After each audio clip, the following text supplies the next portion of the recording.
Krishna, Hare Krishna. Hare Krishna.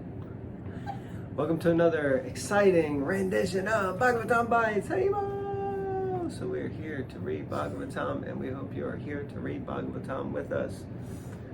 Just hearing the other day how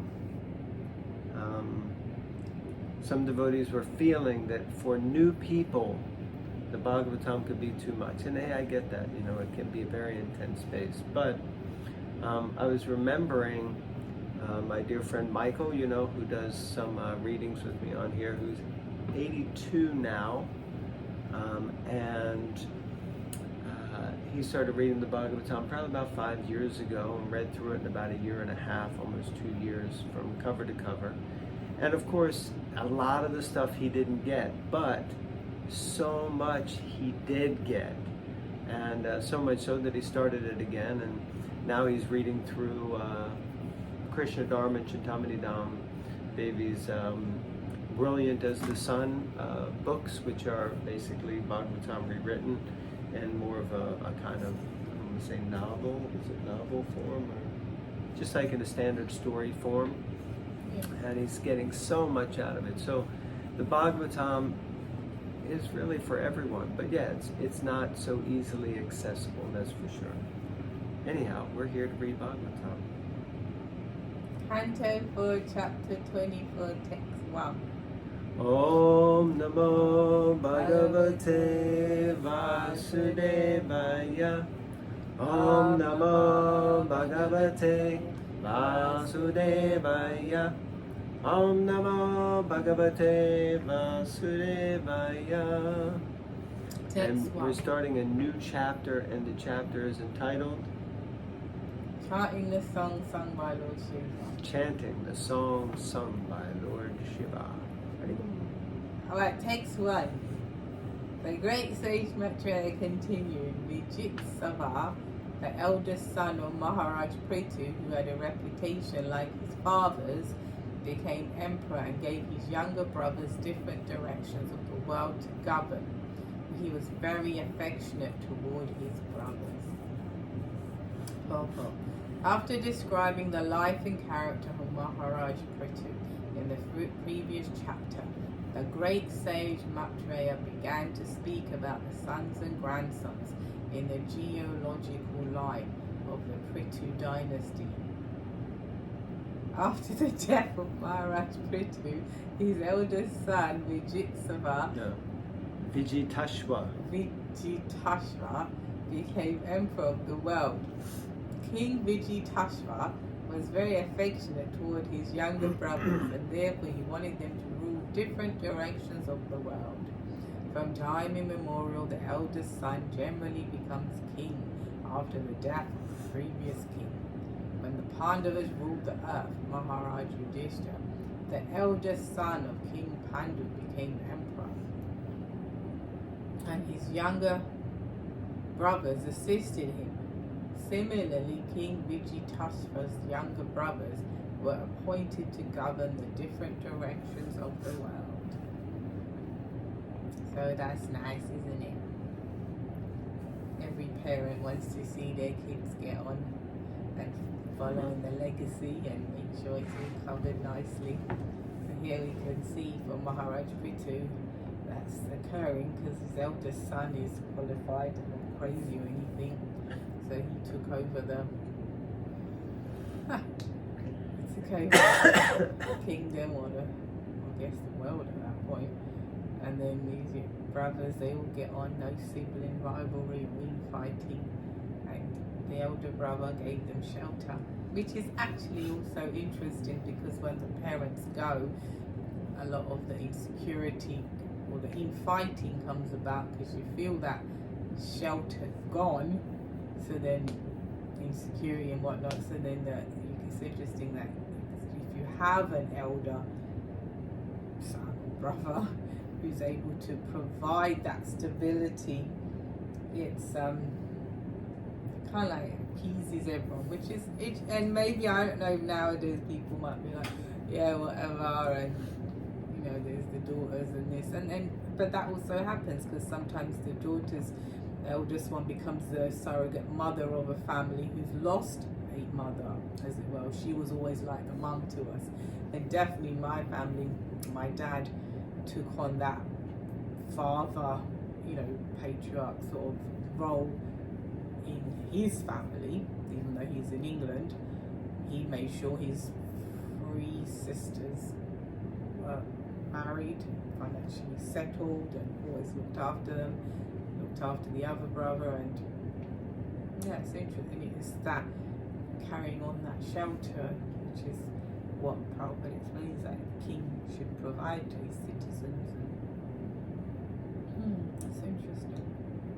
And therefore the citizens would feel sheltered because they're thinking, okay, this great, the great Maharaj Prithu and his wife, Queen Archie, left, but they feel, okay, look, the eldest son took over, and the other boys all get on nicely, and they rule in all the directions. So citizens feel peace, because when governments and that changes, not just saying whoever's in government, people do feel unsettled.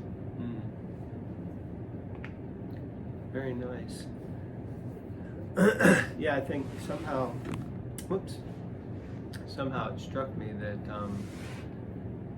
probably all's not, perfect in paradise. So, because I know sometimes the older brother might feel a certain way, and he might be delineated responsibility or natural take it on, but most people in the material world don't like to be ruled over by anybody. Although what you're saying is actually very true, that we want protection, but we're often not so favorable to take shelter of that protection. So anyway, let's see if it actually is as good as one might hope. Text 2. Maharaj Vijitashva offered the eastern part of the world to his brother Haryaksha, the southern part to Drumrakesha, the western part to Vrika, and the northern part to Dravina. So there will be a test at the end, and you better remember all these names and which province they were ruling over, okay? Formerly, Maharaj Vijitashva pleased the king of heaven, Indra, and from him received the title Antardan. His wife's name was Sikandini, and by her he begot 3 good sons. Purport. Maharaj Vijitashva was known as Antardan, which means disappearance. He received this title from Indra, and it refers to the time when Indra stole Maharaj Prithu's horse from the sacrificial arena. Indra was not visible to others when he was stealing the horse, but Maharaj Prithu's son Vijitashva could see him. Yet despite his knowing that Indra was taking away his father's horse, Vijitashva did not attack him. This indicates that Maharaj Vijitashva respected the right persons. Although Indra was stealing the horse from his father, Vijitashva knew perfectly well that Indra was not an ordinary thief. Since Indra was a great and powerful demigod and servant of the Supreme Personality of Godhead, Vijitashva purposefully excused him due to sentiment only, even though Indra was acting wrongly. Thus, Indra became very pleased with Vijitashva at that time. The demigods have the great mystic power of being able to appear and disappear according to their will. And since Indra was very pleased with Vijitashva, he bestowed this mystic power upon him. Thus, Vijitashva became known as Antardan, which means basically disappear, one who can disappear. So, interesting. I always love these little subtle aspects of backstory that don't necessarily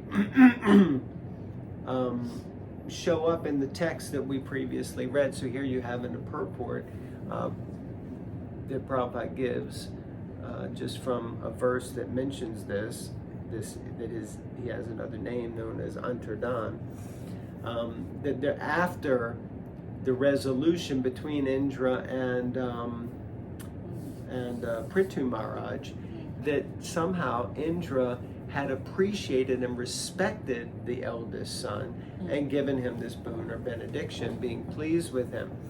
Which brings up, this pastime again, in the space that,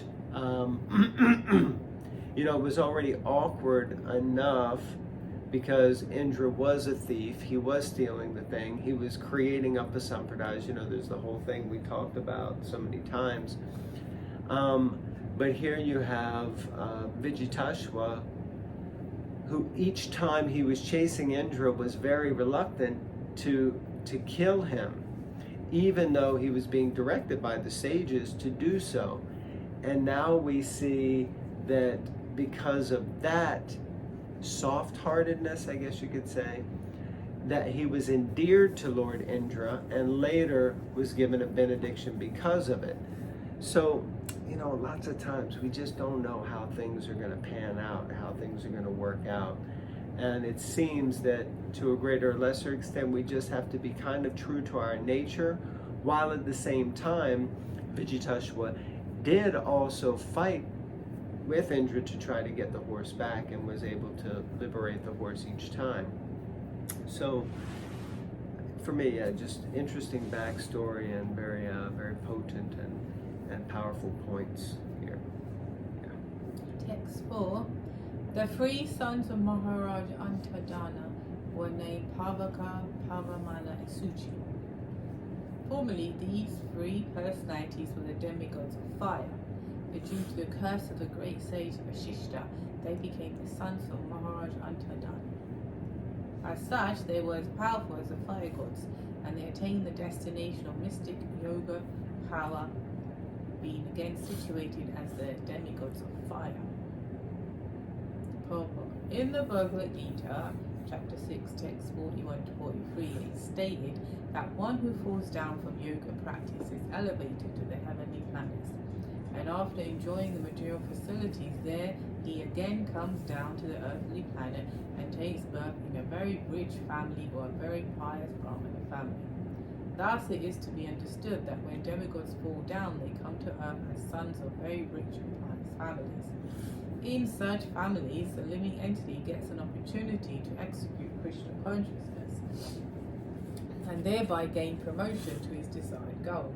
The sons of Maharaj Antadana had been the demigods in charge of fire, and they regained their former position and by mystic power returned to the heavenly planets. That's interesting. When demigods fall down, they come to earth as sons of very rich and pious families. It's interesting because sometimes you meet people and you just think like, gosh, they stand out a bit, like somehow their presence, or I'm not saying like, oh, they're... What people stands out how? Well, I'm trying to be diplomatic, but some people we meet. Yeah, some people we meet. You mean in devotional circles? Not necessarily, but yeah, okay. Some people in general. Yeah. That's what I'm trying to understand. Just saying anybody in the world. Okay. You just think, gosh, they carry themselves, maybe their looks or their intelligence, just the way. They seem empowered in some way. Yeah, and the ones that come from good stock, Good stock. Yeah, it's interesting. Never know. The point is, you never know who you're associating with. Yeah, that's for sure. So definitely in this movement, I'd say. But anyway. So we should always err on the side of caution. Okay. Okay, gotta take it to the nth degree, to that whole point where we should be careful when we're interacting.